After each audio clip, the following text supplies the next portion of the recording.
Welcome back to Her Unraveled Life. I'm your host, Amy Wadlington. Many of you know that I have been a single mom since 2008. In that time, I have struggled with my finances. Looking back, I see God's provision for every single need. But there was a time when I could barely afford groceries and rent was a stretch every single month. I was just starting my relationship with the Lord, but I remember praying to Him to please help because I didn't know what to do. I was a part of this amazing community of Christian photographers. We talked a lot about business, but we also prayed for each other and we built relationships with each other outside of photography as well. And many of those women are still some of my closest friends today. Many of us are no longer photographers, but one day I remember asking in the group, it was probably about 2010 or so, I had asked for prayers because I didn't know how I was going to get groceries for my girls and I that week. And I had forgotten that I had even shared that prayer request, but a few days later, one of the ladies texted me and asked for my address. I assumed that she wanted it to send me a Christmas card or something, but I never could have imagined what would happen next. She rang my doorbell about 10 minutes after she had called and said that God had put it on her heart to give me this gift. And she handed me an envelope. And that envelope contained $1,000 in cash. I was shocked,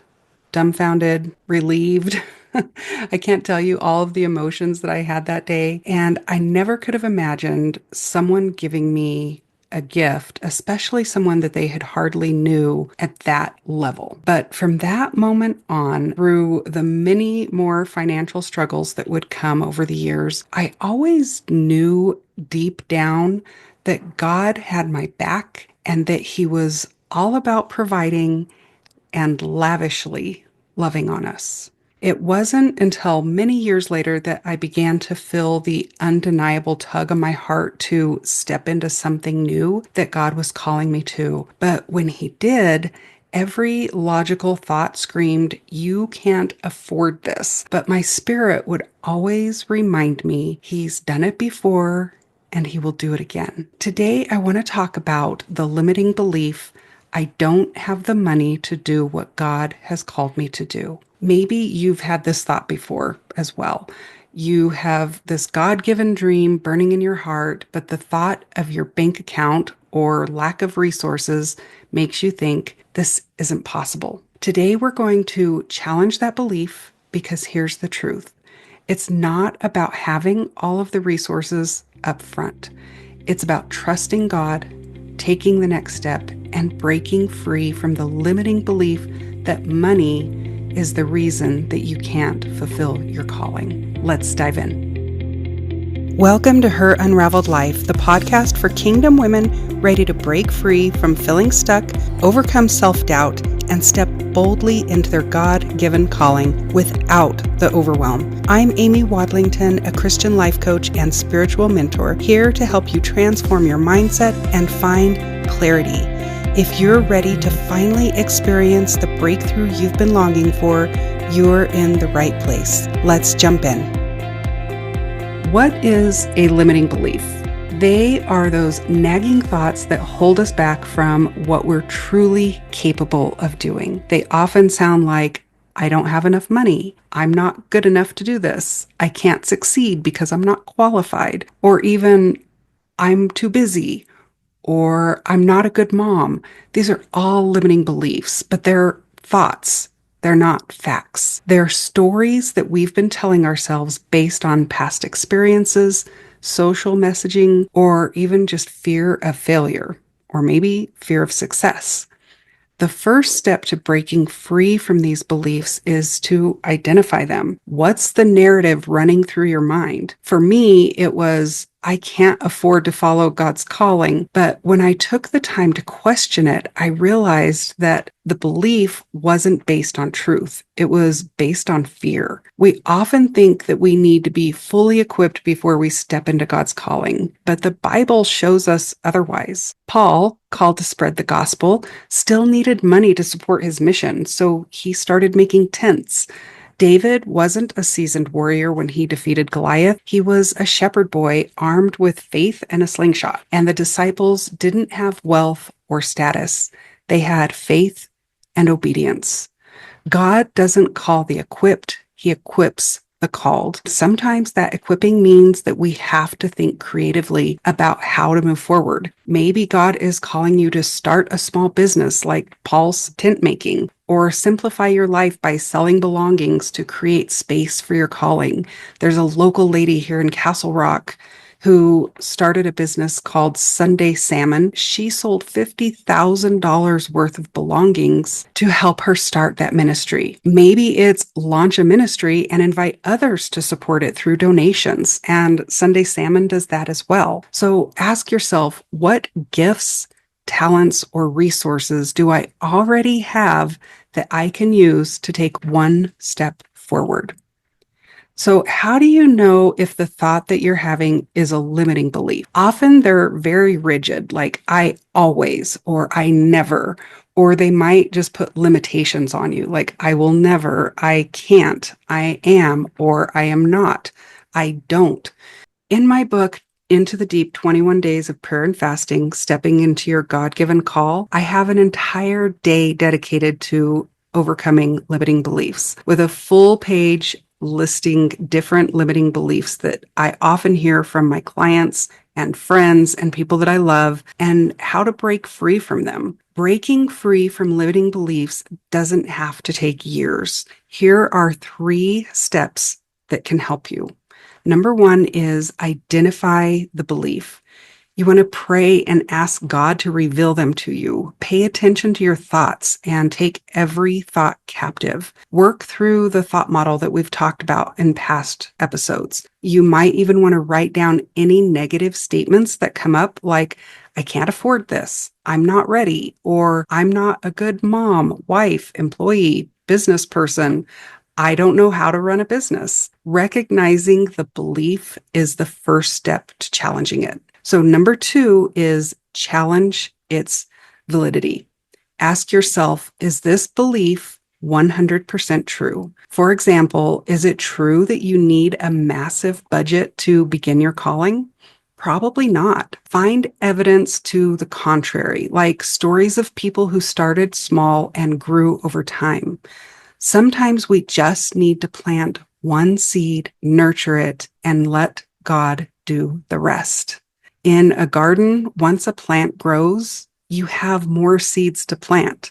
So plant one seed. And then number 3 is reframe the belief.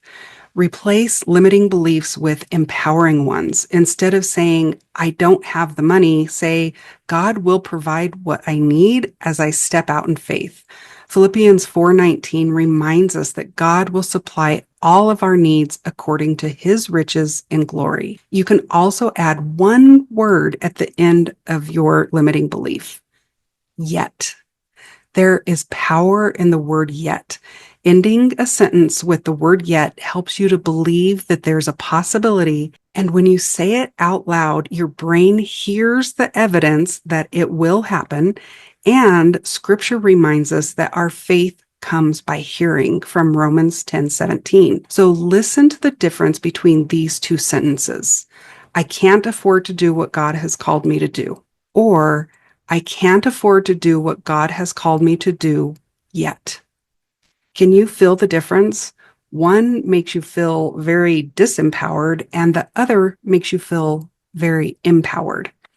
It's easy to get overwhelmed by the big picture. Maybe you feel called to open a homeless shelter with 100 beds, but today you don't have the resources to buy a building or even a cot to sleep on. That's okay. Just start small. Maybe it looks like making one meal for one person or ministering to someone who is homeless, or maybe it's donating food from your pantry to a local shelter. That doesn't take any money. Or maybe it's volunteering your time to learn about the needs in your community. When we offer what we have, no matter how small it is, God blesses it and he multiplies it. Think of the boy with the loaves and fishes. It wasn't enough in the natural, but in God's hands, it became more than enough. Taking that first step isn't just about money. It's about obedience and faith. Small, consistent actions are key. Each step that you take builds confidence and reinforces your new empowering belief. So ask yourself, what's the next small step that I can take today? It might be with starting a side hustle or cutting back on unnecessary expenses, or even just praying for God's guidance. I called several companies at the beginning of this year and I asked if there were other packages that I could get in. And a couple of them, I was able to save a little bit of money every month.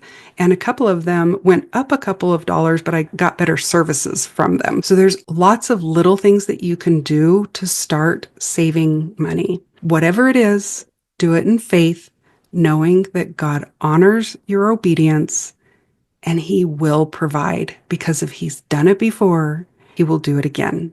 If this episode resonated with you, I want to invite you to join my free Facebook group, Breakthrough to Your Calling for Christian Women. I'll put a link below so we can continue this conversation. It's a place filled with encouragement and practical strategies to help you step into who God has called you to be. Friend, you were created for so much more than the life of fear and self-doubt. God's plans for you are bigger than your bank account, and His provision is greater than any obstacle that you will ever face. Take that next step, no matter how small it is, and watch how God shows up to equip you for the journey ahead.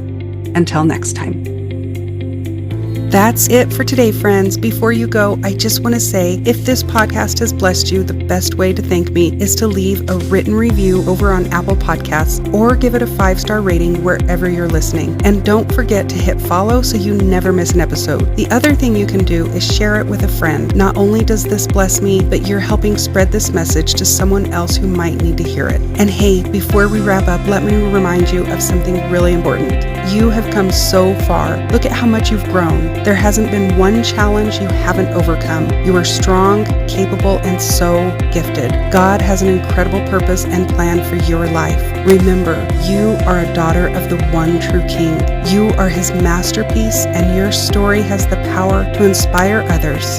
Be proud of the woman you are and the one you are becoming. And don't forget, you didn't go through everything you've gone through for nothing. These tests will become your testimony. Your mess will become your message. You were born for such a time as this. Thank you so much for being here with me today. Until next time, friend.